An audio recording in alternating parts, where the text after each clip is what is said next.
ان سے کہہ دو بلکہ ابراہیم کا دین اختیار کرو، کل بل ملت ابراہیم حنیفہ، کہ دین ابراہیم کو اختیار کرو۔ دین ابراہیم کیا ہے؟ مسلمانیت، یعنی کہ اللہ تعالیٰ کے احکام کے سامنے آپ کو سرنڈر کر دینا،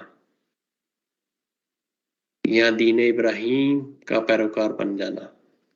ان سے کہہ دو بلکہ ابراہیم کا دین اختیار کرو جو اپنے پروردگار کے لیے بالکل یکسو تھا۔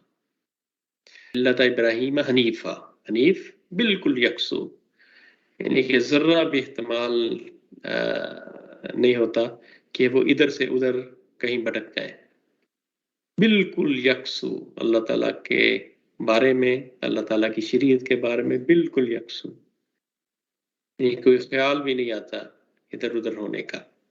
تو یہ سیدنا ابراہیم کی شان یہ بھی بیان ہوئی ہے کہ وہ حنیف تھے۔